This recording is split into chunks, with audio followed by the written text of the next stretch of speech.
बिस्मिल्लाहिर्रहमानिर्रहीम। अस्सलाम वालेकुम। मैं हूँ रशीद साफ़ी और आप देख रहे हैं प्रोग्राम सातवां दिन।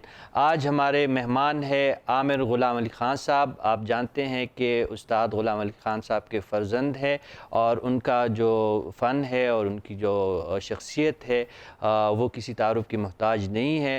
ख़ान साहब की तरह आजकल आमिर भाई जो है वो भी फ़न की खिदमत भरपूर अंदाज से कर रहे हैं। तो हमारी खुशकिस्मती है कि हमारे साथ आज वो मौजूद है। आज उनसे हम उनकी ज़िंदगी के बारे में, उनकी फ़न के बारे में, उनकी शख्सियत के बारे में बहुत सारी बातें करेंगे। तो मैं वक्त ज़ाया नहीं करना चाहता और आमिर भाई आपको प्रोग्राम में खुशामदीद कहते हैं। जी, अस्सलाम वालेकुम और बहुत-बहुत शुक्रिया साफ़ी भाई, आपने मुझे अपने इतने अच्छे प्रोग्राम में जो है याद किया और अल्लाह आपको खुश रखे और हमारे इस चैनल को और हमारे पूरे मुल्क को इसी तरह आगे लेके जाता रहे। आप लोगों की मदद से, हम सब की मदद से। बहुत शुक्रिया आमिर भाई। हम चाहते हैं कि आज हम आप अपने नाजरीन को आपकी ज़िंदगी के जो बहुत सारे गोशे तो हमारे सामने हैं। आप माशाल्लाह एक ऐसे बड़े ख़ानदान का चश्म चिराग है कि शुरू से आपकी बचपन से लेकर अब तक की बहुत सारी चीज़ें नाजरीन के सामने होंगी, लेकिन कुछ चीज़ें हम दोबारा चाहते हैं कि वो रिफ़्रेश हो। हम चाहेंगे कि आप अपने बचपन के बारे में उस्ताद ग़ुलाम अली ख़ान के साथ जो आपका एक खूनी रिश्ता है उसके बारे में हमें थोड़ा सा बता दें और फिर उसके बाद जो आपका उनके साथ जो फ़नी रिश्ता है उसके बारे में आपसे सुनेंगे जी। वाह, वाह! माशाल्लाह आपने इतना खूबसूरत अंदाज़ से इतना खूबसूरत सवाल किया। पहले तो मैं अपने ऑडियंस को और आपको ये बताना चाहूँगा कि उस्ताद ग़ुलाम अली ख़ान साहब को देखना ही जो है ना वो एक इल्म सीखने के बराबर है। बिल्कुल एक तो सादत है। अल्हम्दुलिल्लाह जी, एक सादत है और अल्हम्दुलिल्लाह मैं ब्लेस्ड हूँ कि मैं ऐसे इंसान के घर पैदा हुआ, मुझे ऐसे इंसान का अल्लाह पाक ने बेटा बनाया। तो ये मेरे लिए सबसे बड़ी ब्लेसिंग है हर चीज़ से ऊपर। और जहाँ तक फ़नी जो लिहाज़ से बात है इस बारे में, तो जब आँख खुली और कानों में कुछ जाने की जो है ना वो हिम्मत शुरू होती है ना जब, जी, जी। तो वो जब कानों में ख़ान साहब की आवाज़ गई ना, तो बस अजीब-सा एक समा बन जाता था बचपन वाह, में वाह! कि वाह! एक सकता हो जाता है जैसे, जहाँ पे आप खड़े हो वहीं पे खड़े रह गए हो। तो ख़ान साहब ने जहाँ से गुज़र जाना, वो रास्ते ही सुर में हो जाने। तो ऐसे बंदे के साथ रहना और उनको देखना, उनकी लाइफ़ को ऑब्ज़र्व करना, ये भी बहुत बड़ा इल्म था मेरे लिए वाह! रशीद भाई। तो उनके बाद जब उन्होंने तरबियत शुरू की, तो तरबियत भी उन्होंने इस लिहाज़ से और इस अंदाज़ से करवाई कि वो तरबियत हम पे बर्डन ना पड़े। वो जो इल्म है हम पे भारी ना पड़ जाए। वाह! इस अंदाज़ में उन्होंने हमें शुरू कराया और ऐसी तरबियत की और ऐसा इल्म सिखाया। और दूसरी बात मैं आपको ये भी बताना चाहूँगा कि फ़नकार तो बहुत-बहुत मेहनत से या कोई 2 साल, 4 साल, 20 साल मेहनत रियाज़ करता है तो अच्छा बहुत अच्छा फ़नकार बन जाता है। हुँ, हुँ। लेकिन इंसान वो तभी अच्छा बनता है जब वो ऊपर वाला उसको अच्छा इंसान बना के वाह! भेजता है। और वाह! अब्बा कहते हैं कि बेटा जो इंसान अच्छा नहीं है वो फ़नकार भी अच्छा नहीं वाह, वाह, है। वाह! ये बहुत बड़ी बात है। आमिर भाई ये पूछना चाहेंगे कि आपने ख़ान साहब की ज़ात जो है ना सिर्फ़ आपके लिए फ़ख्र की बात है बल्कि पूरे पाकिस्तान और जहाँ-जहाँ पे उर्दू को समझा जाता है उनके लिए फ़ख्र की बात है। अल्लाह ताला उनको ताहयात उनका अल्हम जो मुक़ाम है अल्लाह इसमें मज़ीद इज़ाफ़ा करे। मैं सिर्फ़ ये जानना चाहूँगा कि ये एक मैंने शुरू में कहा कि उनके घर पैदा होना एक सआदत की बात है। फिर उनकी शागिर्दी में आना आप जैसे गुलकारों के लिए और फ़नकारों के लिए उससे बड़ी बात होती है। मैं तो ये कहूँगा कि उनके साथ वैसे खड़ा होना या उनके पैरों को छूना भी बड़ी सआदत की बात होती है। तो अपनी जगह पे बेशक। बहुत अहम बातें हैं। मैं आपसे ये पूछना चाहता हूँ कि ऐसे घरानों में पैदा होने वाले नौजवानों से फिर उम्मीदें भी बहुत ज़्यादा वाबस्ता हो जाती है। वो कंपेयर कर रहे होते हैं उन लेजेंड्स के साथ आप जैसे फ़नकारों को। तो वो किस तरह जी। आपने उसको टैकल किया? माशाल्लाह आपने हम तो जानते हैं कि आपने बहुत अच्छे अंदाज़ से किया, लेकिन हम चाहते हैं कि नाज़रीन को भी आप बताएँ कि आपके एहसासात इस हवाले से क्या हैं? असल में बहुत खूबसूरत सवाल और काफ़ी मैं इसका जवाब देता रहता हूँ और इस तरह देता रहता हूँ कि फ़र्स्ट ऑफ़ ऑल मैंने जब सोचा ना कि मैंने इस फ़ील्ड में आना है, तो हुँ, साफ़ी भाई मैंने पहले तो हिम्मत जुटाई बहुत ज़्यादा क्योंकि एक तनावर दरख्त के नीचे छोटे-छोटे पौधों का जो हुँ, होता है ना पनपना बहुत मुश्किल होता है मुश्किल और होते हैं। बहुत टाइम लगता है। और यही मुझे भी लगा उस टाइम को, उस अपने आप को प्रूव करने में मुझे 10 से 15-20 साल लग गए कि मैं इतने बड़े आर्टिस्ट का बेटा हूँ, तो मैंने अपने आप को भी थोड़ा-सा अपनी थोड़ी-सी पहचान बनानी है अपने अंदाज़ से, जी। ठीक है जी? तो वो मुश्किल था, सफ़र बहुत मुश्किल था, लेकिन वो मेरे कहें ना कि अल्टीमेटली मेरे अब्बा की दुआएँ हैं, हुँ। जो मेरे लिए करते रहते हैं दिन-रात, और उनकी दुआएँ जब लगना शुरू होगी ना, तो लोगों को मेरा काम अच्छा लगना शुरू हो गया। वरना उनके गाने के बाद वाक़ई, अब मैं आपको एक और बात बड़ी इंटरेस्टिंग बताता चलूँ कि जहाँ तक कंपैरिज़न की बात है, तो बहुत से जो बड़े आर्टिस्टों की औलादें हैं ना, वो कंपैरिज़न के चक्कर में ही ना, हुँ, हुँ। बहुत सारे आर्टिस्ट हमारे वेस्ट भी हो गए। ठीक है जी? लेकिन पता क्या होता है, मेरे अब्बा ने आज से 40 साल पहले गाई थी, हंगामा है क्यों बरपा, हुँ। थोड़ी-सी जो पीली है, हंगामा है क्यों बरपा। वाह! ठीक है ना जी? ये जी। 40 साल पहले गाई है। तो अब मैं उसको 40 साल के बाद जो नई जनरेशंस तक पहुँचाऊँगा, अगर जी। तो मैं खान साहब की तरह डिट्टो ही कॉपी करके वही सारी चीज़ें डाल के वो ट्रैक लोगों तक पहुँचा दूँगा, नहीं तो आमिर उनको भाई, वो कभी हमें पता डिफरेंस है नज़र कि उस्ताद बड़े ग़ुलाम अली ख़ान साहब और उन्होंने तो अपने अंदाज से हंगामा बर्पा किया था, लेकिन फिर इसी हंगामे को आपने डिजिटल अंदाज में जो बर्पा किया था, उसके बारे में बाद में जानना चाहेंगे। इस गुफ्तगू को थोड़ा सा आगे बढ़ाते हैं। बाप तो नो डाउट आपने कह भी दिया कि वो जितने बड़े फ़नकार हैं, उतने बड़े इंसान हैं माशाल्लाह, ज़ाती तौर पे जो लोग उनसे वाकिफ़ है, और वो आपको इंतहाई सआदतमंद बेटा भी तसव्वुर करता है और समझते हैं। मैं अल्हम्दुलिल्लाह। आपसे ये जानना चाहूँगा कि ये बाप बेटे का रिश्ता तो माशाल्लाह बहुत मिसाली है। वो आपको शागिर्द और उस्ताद का जो रिश्ता है अपने वालिद मोहतरम के साथ, वो कैसा है? आप उनको कैसे उस्ताद पाते हैं और वो आपको किस तरह शागिर्द कंसिडर करते हैं? असल में मैं बताऊँ आपको, मैंने जैसे पहले बात शुरू की कि मैं ब्लेस्ड हूँ कि मैं उनका बेटा हूँ, ये अल्लाह पाक की, पंजतन पाक की ब्लेसिंग है। ठीक है जी? वरना मैं दिल से और दिमाग से और रूह से मैं उनका एक मद्दाह हूँ, मैं हुँ, उनका एक फ़ैन हूँ, मैं उनका एक चाहने वाला हूँ, मैं उनका एक जो है ना, मैं उनके लिए एक पागल हूँ, उनके काम के लिए, उनकी शख्सियत के लिए। माशाल्लाह। तो एज़ अ जब एक फ़ैन होता है ना, जो हुँ, तसव्वुर करता है कि मेरा आइडल ये है, हुँ, ये इंसान मुझे अच्छा लगता है, तो जब आप उसी के शागिर्द हो जाएँ या वही बंदा आपको सिखाने लग जाए, तो उससे बड़ी मेरे ख़्याल में दुनिया में कोई खुशकिस्मती की बात नहीं होती। हुँ, और वो जो चीज़ें सिखाएँ, फिर आप उन चीज़ों को आगे लेके अपने अंदाज़ से चलें, तो मेरे ख़्याल में जब पीछे ऐसे बुज़ुर्गों की दुआएँ हों ना साफ़ी भाई, हुँ, हुँ। तो थोड़े से काम में भी बरकत डलती रहती है। बेशक, बेशक, बेशक। अच्छा आमिर भाई, थोड़ा-सा मज़ीद इस हवाले से आपको इस्लामाबाद लेके आते हैं। हमारी तो कोशिश और ख़्वाहिश यही थी कि आपकी मेज़बानी यहाँ स्टूडियो में करें, लेकिन इंशाल्लाह ज़िंदगी रही तो जी, दोबारा कभी आपको यहाँ पे ज़हमत देंगे। इस्लामाबाद में आपका लड़कपन और इंशाअल्लाह। बचपन का काफ़ी अरसा गुज़रा है, वो यादें कुछ ताज़ा हो जी। जाएँ? जी, मेरा स्कूलिंग का जितना भी टाइम पीरियड था, वो सारा इस्लामाबाद में गुज़रा है। हम हुँ, लोग वहाँ पे 13-14 इयर्स रहे इस्लामाबाद। तो मेरे स्कूलिंग जो है ना, वो वहीं से स्टार्ट हुई थी। हुँ, मेनली जो होश भी आया, वो भी उस सिटी में आया।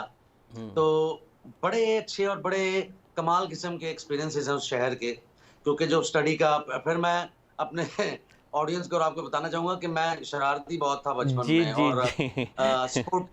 स्पोर्टी बहुत था मैं। हुँ, स्पोर्टी बहुत था, मतलब मुझे बहुत क्रिकेट खेलना बहुत पसंद था, क्रेज़ जी। की हद तक, जुनून की हद तक।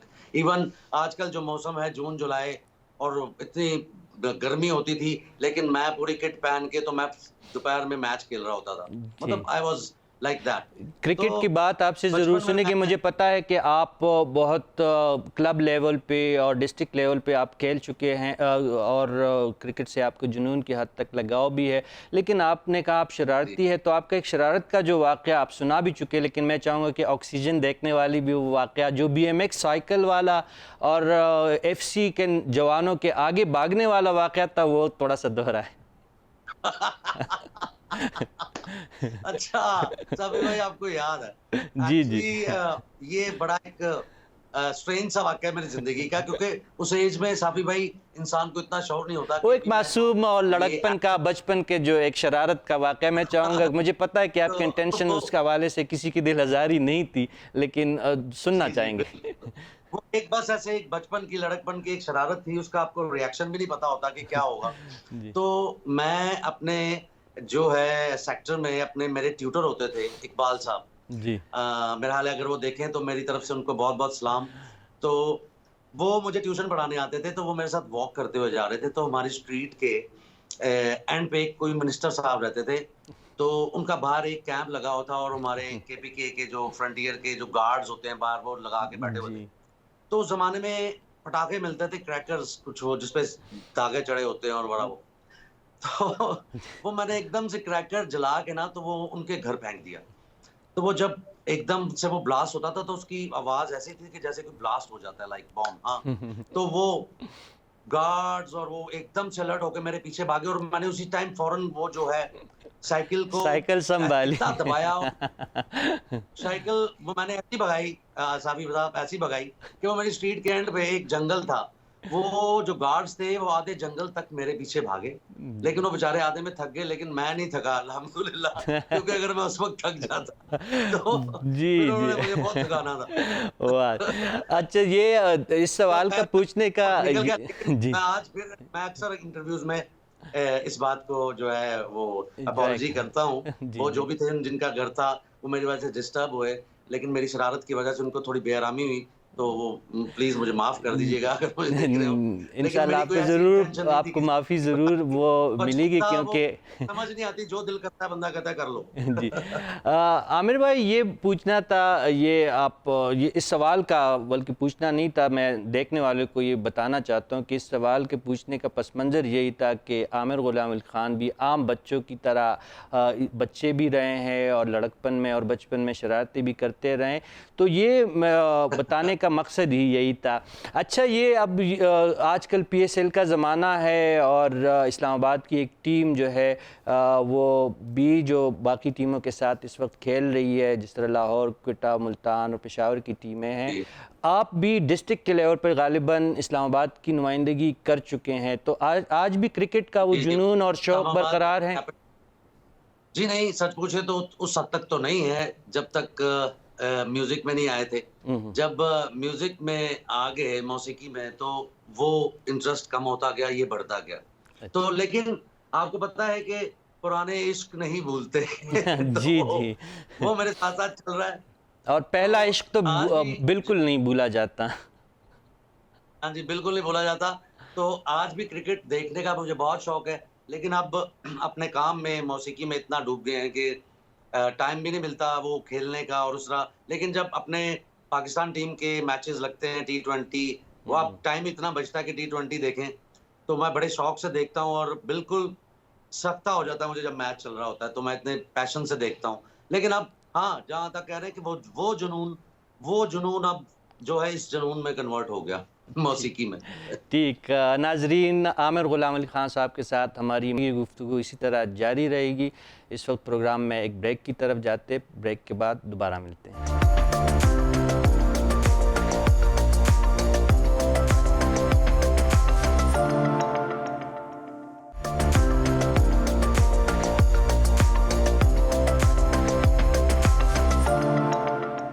Welcome back. हमारे साथ मौजूद है आमिर ग़ुलाम अली ख़ान साहब। आमिर भाई वक्फ़े से पहले जो बात कर रहे थे क्रिकेट के हवाले से, तो आपको मैंने कहीं पे कहते हुए सुना था कि अगर मौसीकी ना होती आपके करियर में तो शायद आप क्रिकेटर ही बनते। क्या ऐसा ही था? जी, बिल्कुल ऐसे ही था, बिल्कुल ऐसा ही था। अगर मुझे मौसीकी अपनी तरफ वो मैग्नेटिक इसमें फ़ील होती है ना, अगर ये मुझे अपनी तरफ कशिश इसकी ना ले जाती, हुँ, तो मैं डेफ़िनेटली क्रिकेटर बनता। ठीक। मेरा ख्वाब भी यही था और मेरी प्रैक्टिस भी यही थी और मेरी जो है उस वक़्त मेरी गेम भी बहुत अच्छी थी। तो मैं सोचता था कि मैं आऊँ ऊपर टीम में और अपने मुल्क की थोड़ी बहुत हम भी खिदमत करें और थोड़ा बहुत इसके लिए इसकी कंट्रीब्यूशन में हमारा भी नाम आ जाए। जी, जी। आमिर भाई आपने शुरू में कहा कि बचपन ही से तो क्या शऊरी ज़िंदगी जैसी आपने स्टार्ट की तो सुर से आपका नाता जुड़ गया था और उस्ताद ग़ुलाम अली ख़ान साहब की सरपरस्ती भी रही और उनका फ़न जो है उनसे बराह रास्त वास्ता भी आपका पड़ा। लेकिन आमिर ग़ुलाम अली ख़ान को कब लगा कि अब उन्होंने भी मौसीकी के मैदान में एज़ ए प्रोफेशनल, इसको एज़ ए कैरियर आगे लेके चलना है, वो कौन सा मौका था कि आपको अब लगा कि नहीं, अब ग़ुलाम अली ख़ान साहब अपनी जगह पे अपना बहुत बड़ा काम कर चुके हैं और इस सिलसिले को आपने आगे बढ़ाना है? जी, बिल्कुल, बहुत खूबसूरत सवाल है आपका। ये मैंने 1999 में एक अपने दोस्त, मेरा भाई है, बहुत प्यारा मेरा अज़ीज़, मेरा कोलीग, मेरा बहुत ज़्यादा बेस्ट बडी साहिर अली बग्गा, जी, तो जी। मेरा कज़न भी है वो। तो हम लोग अच्छा, बैठे हुए थे, तो हम लोगों ने ऐसे ही शुगल-शुगल में, आप कह लें साबी भाई, वाह! शुगल-शुगल में हमने 2-4 गाने कर लिए। ठीक। उस वक़्त एल्बम का दौर था, तो हमने कहा चलो लेट्स डू एन एल्बम, करते हैं। उसने मुझे कहा कि हाँ जी, तुसी जरा गा लोगे? मैं कहा यार तू बनाएगा तो मैं गा लूँगा। हमारा मतलब इतना प्यार है आपस में। जी। तो देन ही स्टार्टेड मेकिंग कंपोज़िशंस, तो उसने बनाई, मैंने गाई, म्यूज़िक बनाया उसने। तो वो 4 या 5 गाने रिकॉर्ड करके मैं साबी भाई क्रॉस द बॉर्डर ले गया। अच्छा। एक बहुत बड़ी म्यूज़िक कंपनी है, जी, जी। उनको मैंने उसके डेमोज़ सुनाए। जब मैंने उसको उसके डेमोज़ सुनाए, तो नेक्स्ट डे उसका जो कंपनी का ओनर था, उसने मुझे अपने ऑफ़िस में बुला के मीटिंग पे, उन्होंने मुझे कहा कि 2 ही बातें की उन्होंने मेरे साथ। उन्होंने कहा, "Aamir, you have done very good job, हम इस एल्बम को कर रहे हैं।" ये वाह! 2 डायलॉग्स थे उनके। तो मैं बड़ा खुश हो गया। मैंने कहा, "यार, ये तो मैंने अभी सिर्फ़ हासे-मज़ाक में की है, ये तो अभी तो इनको तो बहुत अच्छी लग गई।" तो फिर उन्होंने उस एल्बम पे लाखों रुपया लगाया, वीडियोज़ किए और ये किए। बहुत बड़े लेवल पे जब उन्होंने रिलीज़ की, और अल्हम्दुलिल्लाह वो मेरा गाना उस वक़्त चार्ट्स में नंबर 1 पे चले गए। वाह! तो जब ऐसा कुछ साथ-साथ होता गया ना साबिर भाई, तो मेरी सीरियसनेस में थोड़ा इज़ाफ़ा होता गया कि नहीं यार, इसका मतलब है मैंने कुछ ना कुछ तो किया है, जो ये लोग इतना पैसा भी लगा रहे हैं और इतना इन्वेस्ट भी कर रहे हैं और इतने बड़े डायरेक्टर्स से वीडियोज़ करवा रहे हैं और काफ़ी अच्छे लेवल पे कर रहे हैं। हुँ, तो हुँ। Then I came to on that serious point that now I have to do this very वाह! seriously and professionally. उस एल्बम की यादें आपने बताया और हम जानते हैं कि उसका बहुत अच्छा रिस्पांस भी आया था।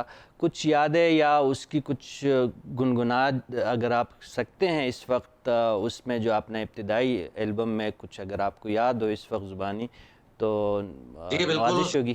फर्स्ट एल्बम फर्स्ट एल्बम की फर्स्ट कंपोजिशन बनी थी, और ये बनाई भी साहिर अली बग्गा जी ने थी, और इसकी शायरी जो थी, लिरिक्स इसकी मेरे छोटे भाई इमरान गुलाम अली ने की थी। वाह!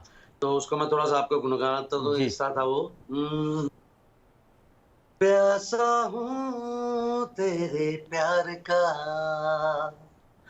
दिल दीवाना तेरे नाम का, जाने जाना दूर तू जाना ना, पास आ जाना, वाह! यही ना ना ना ना ना ओह!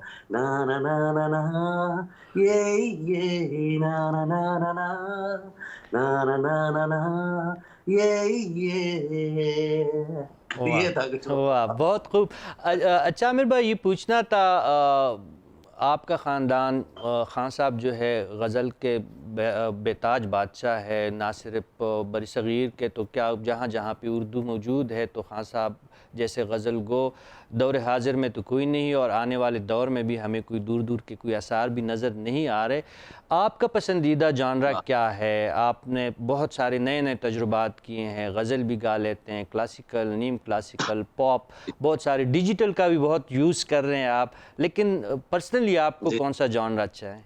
आपको पर्सनली पसंद है? पर पर्सनली मुझे क्लासिकल म्यूज़िक सुनना और गज़ल सुनना पसंद है, ठीक। जो मेरी अपनी सोल है, जिससे सुन के मैं खुश होता हूँ या वाह! मेरी रूह खुश होती है। जो कहते हैं ना कि मौसीकी रूह की ग़िज़ा है, तो वो मैं गज़ल सुन के, क्लासिकल म्यूज़िक सुन के, जैसे उस्ताद सलामत अली खान साहब, उस्ताद बड़े गुलाम अली खान साहब, इन लोगों को सुन के हुँ, हुँ। अ, मज़ा आता है। और फिर गज़ल में उस्ताद मेहदी हसन खान साहब और उस्ताद गुलाम अली खान साहब, मेरे अब्बा। जी। फिर अगर आप हमारे फीमेल्स में आएँ, तो मैडम नूरजहाँ जी, फ़रीदा ख़ानम जी, फिर अपनी क्लास में आबिदा परवीन जी, जो उनका स्टाइल है सूफ़ी स्टाइल। हुँ, हुँ। तो मुझे बेसिकली आप ये कह लें कि मुझे ओरिजिनल काइंड ऑफ म्यूज़िक पसंद है, बेसिकली मुझे। ठीक, ठीक, ठीक। अच्छा आमिर भाई, ये पूछना था, अल्लाह सलामती और ज़िंदगी और सेहत के साथ उस्ताद ग़ुलाम अली ख़ान साहब का साया हमारे सरों पे सलामत रखे। लेकिन जो आपने बाकी नाम लिए उनमें बेशतर जो है वो इस जहान में अभी नहीं रहे हैं। क्लासिकल मौसीक़ी की मैं बात कर रहा हूँ। इस वक्त आप अपने वालिद मोहतरम के अलावा किसे देख रहे हैं जो हकीकी मानों में क्लासिकल मौसीक़ी की खिदमत कर रहे हैं, या गज़ल का जो सफ़र है उसको आगे लेके बढ़ रहे हैं? सीरियसली साबी भाई, अगर आप देखें ना, तो पाकिस्तान में अभी सिर्फ जो है हमारा घराना ही आप कह लें जो गज़ल को लेके अभी चल रहा है। बाकी जो, क्योंकि हमें जहाँ पे गज़ल गाना होती है साबी भाई, हम वहाँ पे गज़ल ही गाते हैं। अब जहाँ पे हमें थोड़ा-सा यूथ को कुछ करना होता है, हम जी, उनको भी करते हैं, क्योंकि उनके साथ भी चलना है। वक़्त बिल्कुल। के साथ चलना भी एक ज़रूरत है। ज़रूरत है, बिल्कुल। तो टेक्नोलॉजी ज़रूरत भी है और लाज़मी भी है, आप टेक्नोलॉजी को रोक नहीं सकते। बाकी अगर आप लोगों की जो I am talking very frankly to you, बाकी आप लोगों की जहाँ तक बात करेंगे ना, तो वो आजकल लोग ना रातों रात हिट होने के चक्कर में हैं, हुँ, और रातों रात एक ऐसा कोई गाना करके सुबह सुपरस्टार बन जाना, ये आजकल लोगों के ख्वाब हैं। आजकल उनका ये जो है प्लान ही नहीं है कि हम रियाज़ करें, कुछ सा पा सा, कोई सा पाक पक्का करें, कोई आवाज़ को ग्राम में लाएँ, कोई खर्च बनाएँ। वो कहते हैं यार गाना करो, ट्यूनर लगाओ और जल्दी-जल्दी कल हिट हो जाओ बस। तो ऐसे हुँ, ये चीज़ें इंसान को हिट ज़रूर कर सकती हैं, जी, लेकिन फ़नकार नहीं बना सकती मेरे ख़्याल में। तो बिल्कुल। आपको फ़नकार बनने के लिए तो लगाव की तरफ जाना पड़ेगा। आमिर भाई, उर्दू अदब में और उर्दू मौसीक़ी में गज़ल का बहुत बड़ा मुक़ाम है, और आप जो बात बता रहे हैं ये बहुत अलार्मिंग है कि मौजूदा दौर में गज़ल की खिदमत आपके ख़ानदान के अलावा कोई कहीं और सलीक़े से नहीं हो रही। तो फ्यूचर में फिर हाँ गज़ल जी। का फ्यूचर हम क्या देख सकते हैं? खुदा न ख़ास्ता गज़ल का जो मुक़ाम था मौसीक़ी में, वो कहीं नीचे डिक्लाइन पे जाएगा, और ये सन्फ़ तो इतनी ज़्यादा डायनामिक और इतनी अच्छी है कि इसको तो ख़त्म तो नहीं किया जा सकता। फ्यूचर में क्या देख रहे हैं क्लासिकल साबिर मौसीक़ी? साबिर भाई, ये वही बात है कि जो डायमंड होता है ना, या हीरा, हर इंसान के पड़ोस में नहीं होता, और हुँ, हर इंसान उसको खरीद भी नहीं सकता। ठीक है जी? तो ये म्यूज़िक भी वैसा ही है, एक्सक्लूसिव है। हुँ, ये, और इंशाल्लाह जब तक हमें अल्लाह ने ज़िंदगी दी, हम भी कर रहे हैं, आपकी दुआ से। आगे थोड़ी-थोड़ी जब एज बढ़ती रहेगी तो मैं प्रॉपरली और जो है डेस्परेटली मैं प्रॉपर गज़ल में ही आ जाऊँगा, जो मैं अपना कल सोचता हूँ। तो उससे आगे हमारे बच्चे हैं, जी, हमारी औलादें हैं, उनको हम तैयार कर रहे हैं, वो अपने दादा से, मुझसे ट्रेनिंग ले रहे हैं कि माशाअल्लाह। आने वाले वक़्त में ना इस गज़ल की फ़ील्ड में पाकिस्तान में कोई हमारे ख़ानदान की तरफ से खला ना रह जाए, तो हम अपनी आने वाली जनरेशंस को भी रेडी कर रहे हैं इंशाल्लाह। माशाअल्लाह, हमारे लिए ख़ुशी की बात यह है कि उस्ताद ग़ुलाम अली ख़ान साहब के ख़ानदान का चश्म चिराग आमिर ग़ुलाम अली ख़ान साहब फरमा रहे हैं कि फ्यूचर में और गज़ल की खिदमत एक्सक्लूसिवली आप ख़ुद अपने ज़िम्मा ले रहे हैं। ये आपने अपने फ़र्जंद की भी बात की, वो भी इस मैदान में आ चुके हैं और माशाअल्लाह बहुत अच्छा उनका जो है एक अंदाज़ है। तो क्या आप उनको, जिस तरह आपको ख़ान साहब ने सिखाया है और इस फ़न को आपको सर्व करने की एक सलीक़े से आगाह किया है, आप भी अपने औलाद में या अपने जो आपके इर्द-गिर्द जो बाकी आपके छोटे हैं, उनको भी आप सिखा रहे हैं इस वक़्त? जी, बिल्कुल सिखा रहा हूँ। मेरा भतीजा है माशाल्लाह हैसम गुलाम अली, मेरा बेटा है नाज़िर गुलाम अली, हुँ, फिर मेरा भतीजा है अयान गुलाम अली। तो उनको मैं लेके बैठता हूँ रोज़, जब भी मैं घर हूँ, तो आधा घंटा, घंटा उनको साथ बैठ के उनको रियाज़ कराता हूँ। फिर स्पेशली अब्बा जो हैं उस्ताद गुलाम अली खान साहब, रोज़ उनको बैठ के उनको प्रॉपर जो है उनकी तरबियत कर रहे हैं, और माशाअल्लाह। उसको तमीज़ सिखा उनको कि सुर की क्या तमीज़ है, और उसको कैसे लगाया जाता है, और उसका अंदाज़ क्या होता है। तो अल्हम्दुलिल्लाह हम जहाँ तक अपने घराने से या अपने घर से या उस्ताद गुलाम अली खान ख़ानदान से आप देखेंगे, हुँ, तो कोई ना कोई ऐसा फूल निकलता ही रहेगा, जो लोगों को अपनी खुशबू देता रहेगा इंशाल्लाह। और माशाअल्लाह। गज़ल में, और वो स्पेशली जो हमारा जॉनर है, जो हमारी स्पेशलिटी है हमारे बड़ों की, उसको भी लेके चलेंगे। और मेरा बेटा माशाल्लाह, आप भी दुआ करें, सब व्यूअर्स उसके लिए दुआ करें, उसके दादा उसके लिए बहुत दुआ करते हैं, मेरे भतीजे सबके लिए, कि वो, क्योंकि डेप्थ जो है साफ़ी भाई, वो चल के ही आती है। इंसान जब तक 3-4 किलोमीटर चल नहीं लेता, हुँ, उसको थकावट का एहसास नहीं होता। नहीं तो होता। ये भी ऐसा ही है, जब वो भी थोड़ा-सा चल लेगा, तो उसको भी वो जब काम चढ़ना शुरू हो जाएगा, तो वो भी इंशाल्लाह अच्छा करेंगे। इंशाल्लाह हमारी दुआएं, आप भी दुआ कीजिएगा। बिल्कुल, मैंने ख़ान साहब को कहीं पे कहते हुए सुना था कि मौसीकी का इल्म जो है लामहदूद है और इसको कोई भी ये नहीं कह सकता कि मैं एक मुकाम पे पहुंच गया हूँ तो ये अब मौसीकी जी, की जो है वो एक्सट्रीम है। मैं सर आपको अपनी बताता हूँ और बड़े-बड़े उस्ताद लोगों की बातें हैं, मेरे पीछे लगी हुई है, हमारे दादा उस्ताद की भी फ़ोटो लगी हुई है और मेरे अब्बा की भी लगी हुई है। तो ये तो काम ऐसा है साबिर भाई कि जब बड़े-बड़े लोगों ने कहा कि जब आ करना आया हाँ, जब आ करना आया तो ज़िंदगी ने साथ छोड़ दिया। वाह तो वाह वाह ये तो काम वाह। तो रोज़ मैं भी जब उठता हूँ, तो मुझे लगता है कि आज फिर ज़ीरो से शुरू होना है, आज फिर नया दिन है, आज फिर नई फ़ील है, आज फिर नया कुछ तलाश करना है। तो जी, ऐसे ही है ये जो करने वाले हैं लोग वो समझते हैं इस चीज़ को और अंडरस्टैंड करते हैं कि इसकी तलाश और इसका सफ़र जो है मरने तक ख़त्म नहीं होता, बल्कि जारी रहता है। बिल्कुल। अच्छा आमिर भाई, अब आपने जो एक शुअरा पाक गज़ल ख़ान साहब की थी हंगामा है क्यों बरपा, और इसको फिर आपने जो नए अंदाज से कुछ मुद्दत पहले जो पेश किया था, वो उसका थोड़ा सा पस मंज़र आपसे चाहेंगे और एंड पे अगर आप उसकी थोड़ी सी हमें वो याद ताज़ा हो जाए और आप गुनगुनाएं तो आपकी नवाजिश होगी। Thank you. वो असल में अ, बड़ा अच्छा मुझे लगा कि उस वीडियो को साफ़ी भाई उस गाने को तो ख़ैर लोग जानते ही हैं, लेकिन मैंने जो उसको प्रेज़ेंट किया था नए अंदाज़ से, वो काफ़ी लोगों ने उसको पसंद भी किया, हम्म, काफ़ी लोगों ने उसको क्रिटिसाइज़ भी किया, ठीक है? एक्चुअली मैं वो बात करने से पहले एक बात ऐड ऑन करना चाहूँगा कि जी। हमारे जो लिसनर्स हैं ना, जो मेरे अब्बा के लिसनर्स हैं, वो उनके लिए मेरे अब्बा से ज़्यादा कुछ भी नहीं हो सकता। चाहे वो उनका बेटा हो या उनका कोई कंपेनियन हो या उनका कोई कोलीग हो, वो उनसे बेटर कुछ नहीं हो सकता। लेकिन वो उनके दिमाग में वो बस जाती है बात कि यार ये उस्ताद गुलाम अली खां का बेटा है, ये वैसा ही करके दिखाएगा हमें, कुछ चमत्कार हो जाएगा। ठीक है? उसमें क्या होता है कि वो अपनी जगह ठीक सोच रहे होते हैं, लेकिन वो एक चीज़ मिस कर रहे होते हैं कि यार ये इनमें एक जनरेशन का भी गैप है, इनमें सालों का फ़र्क है, उनकी तपस्या का फ़र्क है, उनके रियाज़ का फ़र्क है, उनकी जो हम्म, इतना टाइम दिया उसका फ़र्क है। तो ये भी कर के जब उस स्टेज पे आएगा तो फिर हम उससे चीज़ ये एक्सपेक्ट करें ना। अभी एग्जैक्टली। उसके सफ़र जो स्टार्ट हुआ है, उसके सफ़र में ही उसको आप टोकना शुरू कर देंगे, तो वो मंज़िल पे कब पहुँचेगा? हम्म। तो मेरी अपनी ऑडियंस ट्रू। से ये दरख्वास्त है कि जितने भी बड़े लोग हैं ना, उनकी औलादों को उनके बाप के साथ कंपैरिज़न मत की करें। हम्म। उनको अपनी जगह से देखें, बेटों को अपनी जगह से देखें, क्योंकि मैं अक्सर अपने इंटरव्यूज़ में कहता हूँ कि मैंने अपने अब्बा को उस्ताद गुलाम अली खान साहब को कॉपी करने की कोशिश नहीं की। मैंने उनके इल्म से, उनकी गायकी से वाह। इंस्पिरेशन ली है और उनसे इंस्पिरेशन लेके मैं अपने काम में यूज़ करता हूँ, तो उसमें बरकत पड़ जाती है। बेशक, बेशक। अच्छा और आमिर। जहाँ तक ये जी, जी। हंगामा की बात थी, तो हुँ, हंगामा मैंने सोचा कि आज से 35-40 साल पहले बन गया था और लोगों को इतना पागल कर दिया था इस गज़ल ने। तो बिल्कुल। आज की जो जनरेशन है, जी। वो इन चीज़ों से दूर है। हुँ, हुँ। वो थोड़ा-सा विज़ुअल को ज़्यादा अट्रैक्शन समझते हैं जी। आजकल, ठीक है ना?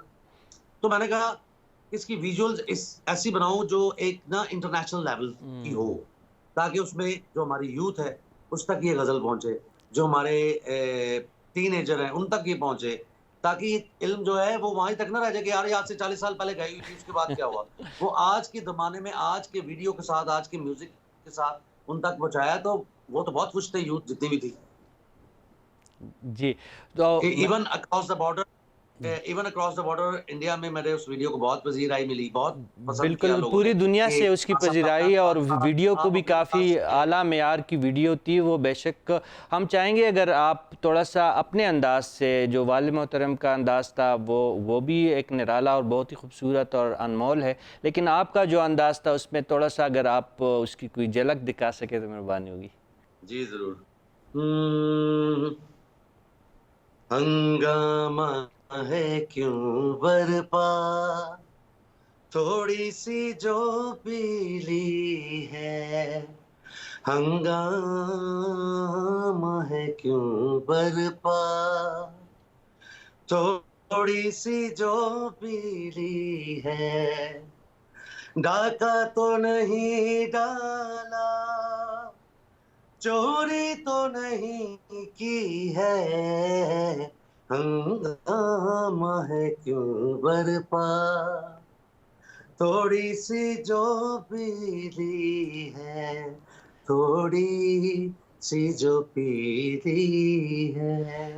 बहुत थैंक यू। खूब। नाज़रीन, आमिर ग़ुलाम अली ख़ान के साथ हमारी गुफ्तगू जारी है, लेकिन प्रोग्राम में जाते हैं एक ब्रेक की तरफ।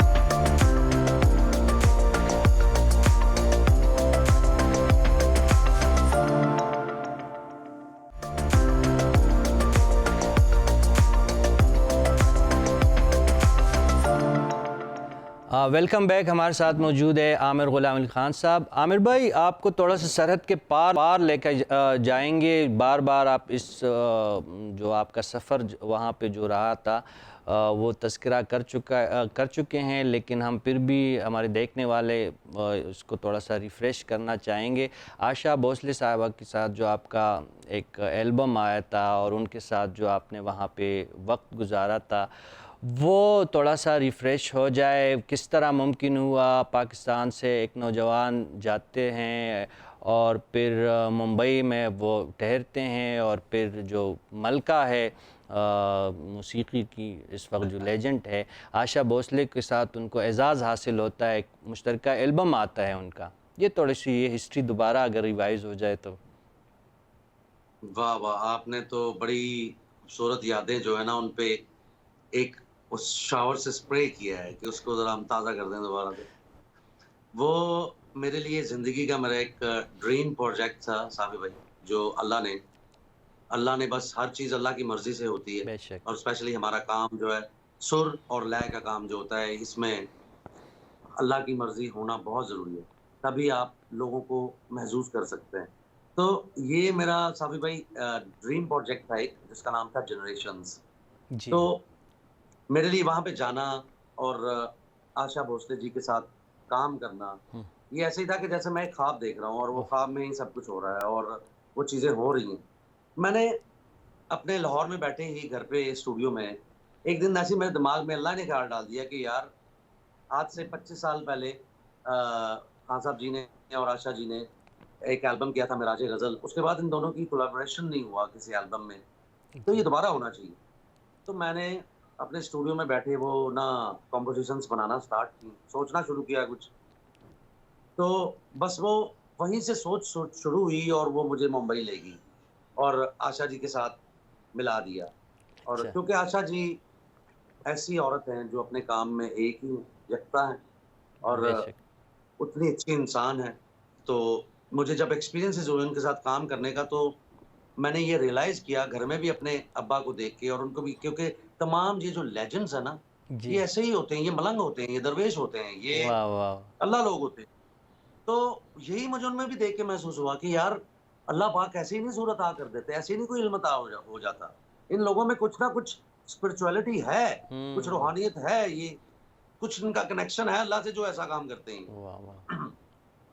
तो मज़ेदारी ये हुई कि जब मैं फिर इंडिया गया, तो उनको आशा जी को बात हो गई थी उनसे, मैं अभी तक उनसे मिला नहीं था। तो उन्होंने अच्छा। बोला कि ठीक है, मुझे ना डेमोज़ रिकॉर्ड करके ना तो आप भेजो, तो मैं ठीक। सुनती हूँ, तो फिर हम रिकॉर्डिंग की जो है ना डेट्स रखते हैं। तो मैंने कहा जी ठीक है। तो हमने स्टूडियोज़ में हम लोग खान साहब भी उधर थे, गुलाम अली खान साहब, तो मैं भी उधर था। तो अब्बा जो है डेमोज़ उन्होंने एक-एक मुखड़ा गाना होता है, एक-एक अंतरा, तो हमने वो उन्होंने 6 गाने थे, तो 4 अब्बा ने गा दिए। तो अब्बा की बाद में एक प्रेस कॉन्फ्रेंस थी, तो वो अब्बा वहाँ निकल गए। तो मैंने ठीक। कहा अब्बा, वो 2 गाने रह गए हैं, तो अभी वो कौन गाएगा? वो उनको भेज दें। अब्बा मुझे कहते हैं वो तू गा के भेज दे उनको। वाह! तो मैंने कहा जी अच्छा, आप कहते हैं तो गा देता हूँ अब्बा मैं। क्योंकि मैं भी थोड़ा-सा उस वक़्त नर्वस था कि आशा जी को गा के भेजनी है चीज़ें तो हुँ। अच्छे तरीके से, ऑब्वियसली। तो वो 2 गाने मैंने उनको करके सीडी जब उनके पास भेजा, तो रात को 10:30 बजे उनको अब्बा का फ़ोन आया कि भाई साहब, ये 4 गाने तो मैंने सुने हैं, ये तो आपकी वॉइस है। वो जो 2 गाने हैं, वो किसने गाए हैं? तो अब्बा कहते हैं क्या हुआ खैरियत? कहते हैं नहीं, नहीं बताएँ किसने गाया है? कहते हैं वो आपका आपका बेटा है, आपका भतीजा है, आमिर ने गाया है वो। वाह! तो उन्होंने कहा आमिर ने गाया है, आमिर को ना कल सुबह 11:30 बजे ना मेरे घर भेजें। अच्छा। मैं भई उस रात, आप ये बिलीव करें, मेरे दिमाग में पता नहीं क्या आया कि मैंने कुछ खराब कर दी है या आशा जी को पसंद नहीं, वाह, या क्यों वाह! उन्होंने मुझे बुला लिया, ठीक। What happened? तो खैर वो सारी रात मैं सोया नहीं, ऐसी सोच में। तो सुबह 11:30 बजे उनके जब घर पहुँचे, तो मैं अभी उनकी सीढ़ियाँ चढ़ रहा था फ्लैट की, तो उन्होंने अपने फ्लैट का दरवाज़ा खोला और आके मुझे ऐसे गले लगाया उन्होंने जैसे एक माँ अपने बेटे को गले लगाती है, और मुझे वो फ़ील आई कि जैसे मैं अपनी रियल मदर से मिल रहा हूँ। वाह वाह। ये मैं अपनी ऑडियंस को बताना चाहूँगा, ये वो चीज़ें हैं जो मैंने ये चीज़ें महसूस की हुई हैं। तो मेरे चाहने वाले, मेरे अब्बा के चाहने वाले, तो उन लोगों तक ये बातें ज़रूर जानी चाहिए साबिर भाई। बिल्कुल बिल्कुल। क्योंकि आर्टिस्ट की कोई सरहद नहीं होती, आर्टिस्ट का कोई मुल्क नहीं होता, आर्टिस्ट ऐसे आर्टिस्ट होता है, वो सबका सारेगामापाधानीसा, ये अब अमेरिका में भी ऐसे ही होगा, अब ऐसे। क्या फ़र्क होगा? तो उन्होंने मुझे मुझे लगा मैं अपनी माँ से मिल रहा हूँ, मुझे उन्होंने कहा कि तू मेरा बेटा है। वाह तो वाह उनके वाह। फ्लैट में घुसते ही उन्होंने अपने मुलाज़िम को कहा कि हारमोनियम ले आओ। अच्छा। तो वो हारमोनियम ले आया, मैंने कहा अच्छा जी क्या? कहती है वो जो तूने भेजे थे ना गाने, ज़रा वो सुना, गा के सुना। मैंने कहा आशा जी आपके सामने कैसे मैं हिम्मत करूँ सुनाने की मतलब। हम्म। कहते नहीं, नहीं तू सुना कुछ नहीं होता। वाह वाह। तो मैंने जब उनको सुनाए तो मुझे कहती हैं, "ये गाने जो है ना, ये मैं तेरे साथ ही करूँगी, नहीं तो इनको एल्बम से निकाल दो।" वाह तो मैं समझ रहा मैं आई वाज़ शॉक्ड, मैं कह रहा हूँ ये क्या बातें हो रही हैं, क्या कह रही हैं? तो मुझे अच्छा। कहती हैं, "तू गाएगा मेरे साथ?" वाह तो वाह। मैं खामोश एकदम उनकी शक्ल देख रहा हूँ। तो मेरे मुँह से हल्की-सी आवाज़ निकली साबिर भाई। मैंने कहा, कि "आप इजाज़त दें तो मैं ज़रूर गाऊँगा।" वाह वाह। तो कहती हैं, "ये हम्म। फिर तू ही गाएगा, तो ये एल्बम में रखना, नहीं तो ये गाने एल्बम से निकाल दो।" वाह, ये तो मैंने कितना कहा बड़ा, मेरे हिसाब से बहुत बड़ा सर्टिफिकेट था, आप बहुत बड़े ये एजाज मेरे की अल्लाह बात। पाक की वाह अल्लाह की जो है दुआएँ मेरे साथ काम कर रही थी उस वक़्त भी, जो वाह। सच्ची बात है। तो हमेशा ही करती हैं। तो फिर हमने एल्बम पे वर्क स्टार्ट किया, तो वो एल्बम जब आया तो बड़ा अल्लाह का शुक्र है वो लोगों नहीं, को वो इतना आज पसंद तक आया वो वो लोगों को याद है, हर म्यूज़िक सेंटर पे आज भी मौजूद है, सीडी में और मुख्तलिफ उसमें फॉर्मेट्स में वो अब भी अल्हम्दुलिल्लाह। मौजूद है। आमिर भाई, धीरे धीरे और गालिबन नैना, दो गाने जो थे आपने आशा जी जी, के साथ। आ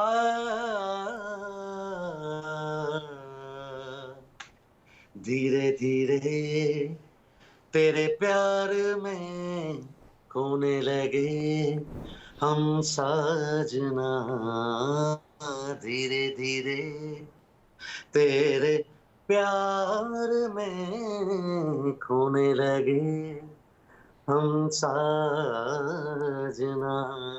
वाह तेरे बिना अब जानिया चैन पाएगा दिल कहाँ, धीरे धीरे वाह। तेरे प्यार में खोने लगे हम साजना। बहुत खूब, बहुत खूब। आमिर भाई, ये बहुत आला, बहुत ही आला। आज भी उसी तरह उसका मज़ा और उसका जो एक आपका सुरीला अंदाज़ है, उसकी आपने बस याद आपने ताज़े। दिया तो आपको खुश करने के लिए मैंने भी गुनगुना दिया। बहुत शुक्रिया। अब ये पूछना था आखिर में कि कोरोना का आलम है, बहुत सारे प्रोडक्शन के काम जो है आउटडोर का बहुत कम हो रहा है, लेकिन फिर भी कुछ काम इस वक्त भी सामने आ रहा है। तो आपका क्या है आजकल, आप मसरूफियत क्या है आने वाले वक्तों में? कुछ जिस तरह आप माजी में अपने अच्छी चीज़ें हमें दी हैं, हम एक्सपेक्ट कर सकते हैं आपका अपकमिंग कुछ प्रोजेक्ट्स हो, उसके बारे में अगर कुछ बताना पसंद फरमाएंगे आप? जी ज़रूर मैं आपको भी बताना चाहूँगा और अपने तमाम व्यूअर्स को, और specially I love this channel जिसका नाम है ऑक्सीजन, और इसकी ऑडियंस को जो मेरे गानों से प्यार करते हैं, मुझसे प्यार करते हैं, सबको मैं बताना चाहूँगा कि आजकल मेरा पाइपलाइन में एक बहुत स्पेशल प्रोजेक्ट है। ये भी आप समझ लें कि ये भी मेरा एक ड्रीम प्रोजेक्ट है कि जिसको मैंने शुरू कर रहा हूँ। एक मेरा सीज़न आ रहा है, जिसमें मैं अपने चैप्टर्स ला रहा हूँ। एक चैप्टर में 5 गाने होंगे, उसके वीडियोज़ होंगे, और उसमें एक यूएसपी ये होगी कि उसमें हर हर एक नई एपिसोड में, हर एक गाने में मेरे साथ एक नया सिंगर फीचर होगा। मैं वही रहूँगा क्योंकि मैंने कंपोज़िशंस बनाई हुई हैं और मैंने उसका म्यूज़िक अरेंजमेंट्स किए हुए हैं, तो वो मैं साथ गाऊँगा। लेकिन मेरे साथ हर आइटम में, हर सॉन्ग में, हर एपिसोड में एक नया, हमारे मुल्क के बेहतरीन सिंगर्स जो हैं, वो मेरे साथ कोलैबोरेट करेंगे। मैं उनको फीचर करूँगा, वाह। और वो मेरा सीज़न इंशाल्लाह बहुत जल्द, मैं आजकल उस पे दिन-रात मेहनत कम कर रहा हूँ, काम कर रहा हूँ। तो वो म्यूज़िकली ऑलमोस्ट डन हो गया है, तो अब उसको शूट्स करूँगा। तो वो आजकल मेरा वो आजकल एक बहुत स्पेशल प्रोजेक्ट वो है, उसमें मैं काम कर रहा हूँ। इंशाल्लाह बहुत जल्दी आप तक और बस हमें मेरे व्यूअर्स इंतज़ार तक रहेगा, ऑक्सीजन देखने वालों को भी शिद्दत से इंतज़ार रहेगा। अल्लाह ताला करे और कि जिस तरह माज़ी में आपने भी भाई कि जी, तो उसकी पहली एपिसोड होगी, जो उसकी पहली एपिसोड होगी उसमें जो हमारा जो काम है, हमारे ख़ानदान का, हमारी जो पहचान है ग़ज़ल, उसमें और उस्ताद ग़ुलाम अली ख़ान साहब जो हम सब की पहचान है, हमारा फ़ख्र है, उससे वो स्टार्ट होगा। मेरी और ख़ान साहब की वाह! एक ड्यूट ग़ज़ल आएगी, जिससे हम अपने सीज़न का स्टार्ट करेंगे। इंशाल्लाह आपकी दुआएँ और अपने व्यूअर्स की दुआएँ मैं चाहूँगा, नहीं, वो हमारी मेरे लिए दुआएँ भी है और हम शिद्दत से इस प्रोजेक्ट का मुंतज़िर है। आखिर में आमिर भाई नए जो मौसीक़ी से ताल्लुक़ रखने वाले या इस शोबे को अपनाने वालों के लिए आपका कोई ख़ास पैगाम अगर हो तो? जी, बिल्कुल है। एक तो मैं बहुत खुश होता हूँ उन लोगों से जो म्यूज़िक से प्यार करते हैं, असल म्यूज़िक से जो प्यार करते हैं, उनसे बहुत प्यार करता हूँ। हुँ, जो कमर्शियल म्यूज़िक से प्यार करते हैं ना, बड़े मज़े की बात है। एक दफ़ा मैंने खान साहब को सवाल पूछा, मैंने कहा, "अब्बा, कमर्शियल का क्या मतलब है? ये कमर्शियल म्यूज़िक है, ये कमर्शियल गाना है, जी। तो इसका क्या मतलब है?" तो मैंने कहा, "अब्बा, कमर्शियल का मतलब क्या होता है?" कहते हैं, "बेटा, कमर्शियल का मतलब होता है झूठ।" ठीक है? बिल्कुल, तो बिल्कुल। आजकल झूठ का ज़माना ज़्यादा है और हाँ, सच का कम है। सच का प्रचार करने वाले थोड़ा-सा हुँ, बिहाइंड हैं, बट कोई नहीं, ठीक सच है। सच होता है और असल असल होता है। जब असल आता है तो नकल भाग ही खुद बहुत जाता है। ख़त्म हो जाते हैं, तो खुद जो बहुत नए आने वाली हैं, जो नए आने वाली हमारी फीमेल सिंगर्स हैं या बच्चे हैं या जो भी हैं, उनसे मैं एक बात ज़रूर शेयर करना चाहूँगा और रिक्वेस्टली मैं ये उनसे कहना चाहूँगा कि म्यूज़िक से प्यार ज़रूर करें। वाह! अल्लाह की दी हुई गॉड गिफ्टेड किसी कइयों के पास गला होता है, कइयों के पास कोई पेंटिंग करना, कुछ ना कुछ अल्लाह ने हर इनको आर्ट दिया है। तो म्यूज़िक करने वाले को स्पेशली ये है कि वो ज़रूर से इश्क भी करें, लेकिन प्लीज़ रियाज़ भी करें। वाह, वाह! क्योंकि बिल्कुल, रियाज़ नहीं करेंगे ना, सही, सही। तो मेहनत के आपके बगैर गाने मुकाम में हासिल आप नहीं किया जा सकता। आमिर भाई शायद आप ये कह रहे हैं। बहुत शुक्रिया आमिर ग़ुलाम अली ख़ान साहब। हमारा जी तो चाहता है कि आपसे मज़ीद गुफ्तगू करें, लेकिन प्रोग्राम का वक्त ख़त्म हुआ चाहता है। इंशाअल्लाह ज़िंदगी रही तो दोबारा कभी आपको ज़हमत दोबारा भी देंगे। नाज़रीन, ये थे आज के हमारे मेहमान आमिर ग़ुलाम अली ख़ान साहब। उनकी मज़े की गुफ्तगू मौसीक़ी के बारे में, उनकी शख्सियत के बारे में, अपने ख़ानदान के बारे में उन्होंने बड़े मज़े की और मालूमात अफ़ज़ा बातें की। इंशाअल्लाह इसी तरह मज़ीद नए मेहमानों से भी आपकी मुलाकात इसी प्लेटफार्म पे करवाते रहेंगे। तब तक दूसरे प्रोग्राम तक आपसे इजाज़त चाहते हैं। अल्लाह ने निगहबान।